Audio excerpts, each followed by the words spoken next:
Hello students, this is Mohammed Irfan arriving from Mir Haji Khudabakhsh Government Boys Degree College, TANDO, Jan Mohammed. Today's topic is about chapter number 5 MCQ series. Now this is lecture number 5. So let's start. The name of chapter is gravitation. We have first question, that is, if mass of object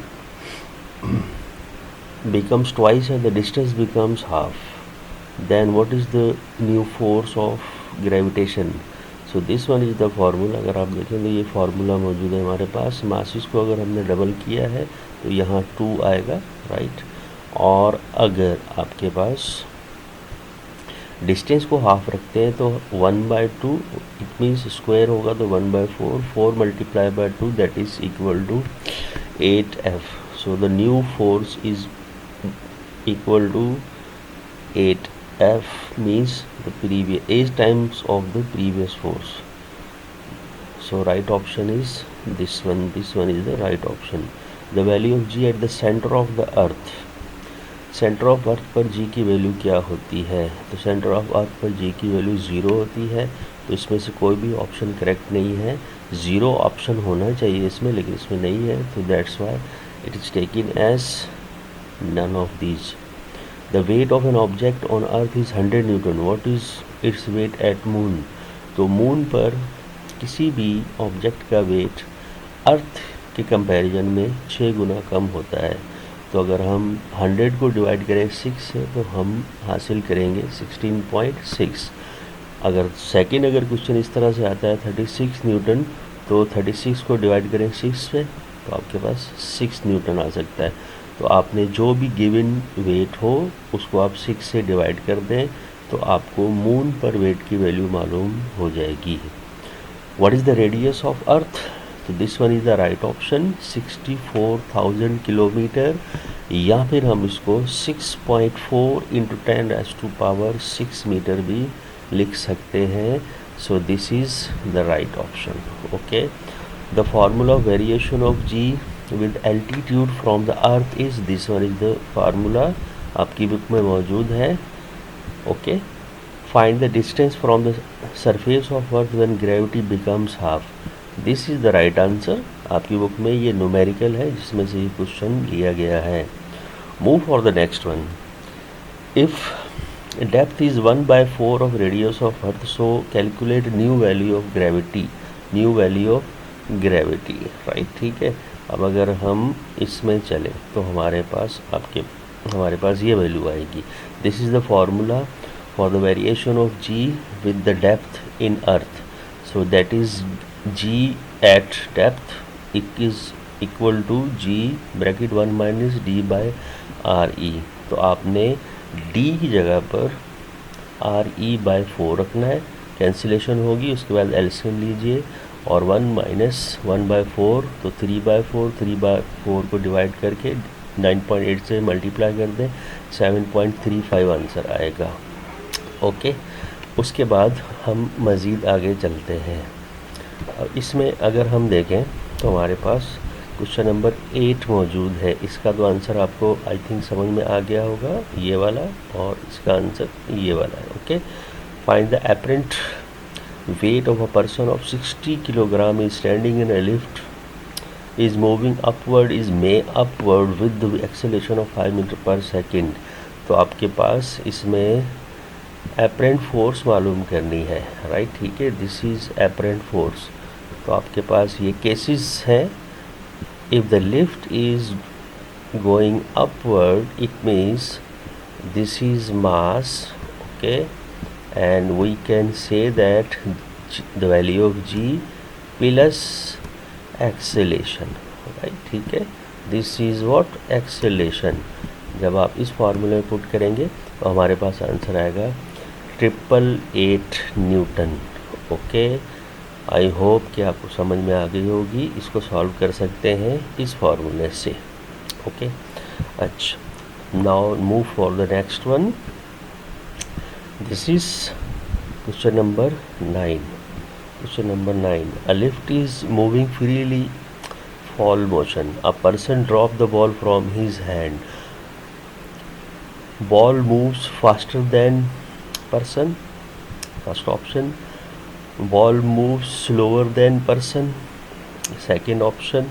Okay, ball moves same speed with the person, दोनों की speed same होगी या none of these. तो right answer आना चाहिए सी, क्योंकि कोई भी ऑब्जेक्ट चाहे वो हैवी हो या लाइटर हो, अगर एक ही वक्त में ड्रॉप करें तो फिर उस पर ग्रेविटेशनल स्ट्रेंथ सेम आती है। इसलिए हम कह सकते हैं कि option C is right. Question number 10, find the value of G if H is equal to 3RE, F is equal to 3RE।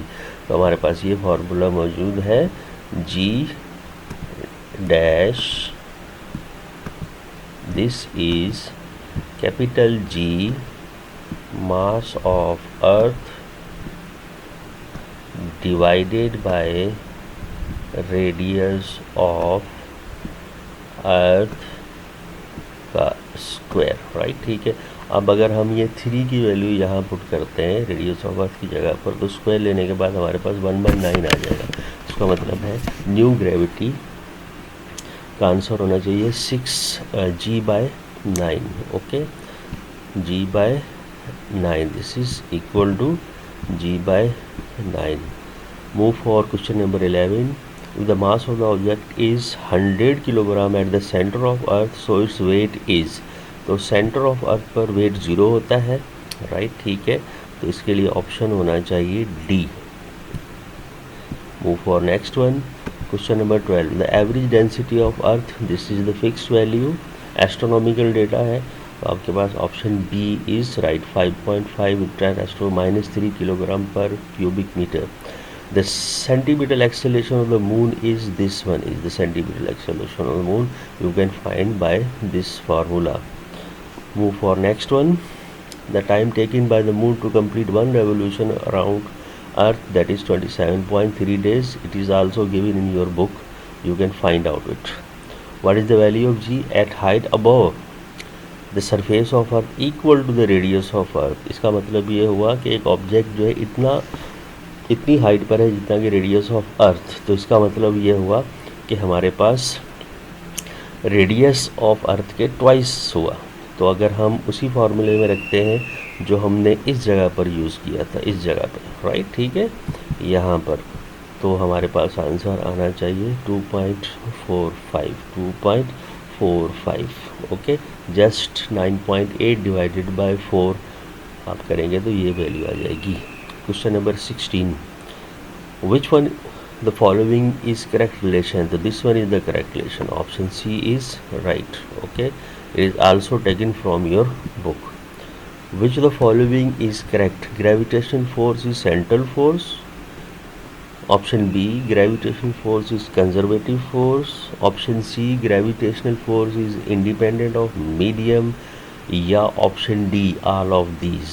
तो option D is the right answer, all of these आना चाहिए, क्योंकि ये सब qualities जो हैं वो gravitational force में मौजूद होती हैं।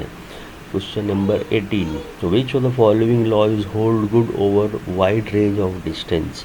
तो वाइड रेंज के लिए यानी वो फोर्स जो कि लॉन्ग डिस्टेंस के लिए यूज़ होती है, दैट इज़ ग्रेविटेशनल लॉ हम यूज़ करते हैं, ग्रेविटेशनल फोर्स यूज़ होगी। तो option A is right. On the earth's surface of the body, weight is 10 Newton. What is the gravitational force on it at a height equal to the radius of the earth? तो gravitational force जो value है हम same लेंगे 10 Newton, because it is related with the universe. Okay, it is not related only with the earth. Question number 20. The gravitational force between two masses is 20 Newton. If the distance between the mass is double, the force becomes, अब double है तो square की वजह से आपके पास जो है distance जो हो जाएगा 4 गुना बढ़ जाएगा, तो 4 जो है 4 गुना कम हो जाएगी। 20 Newton divided by 4, the answer is 5 Newton.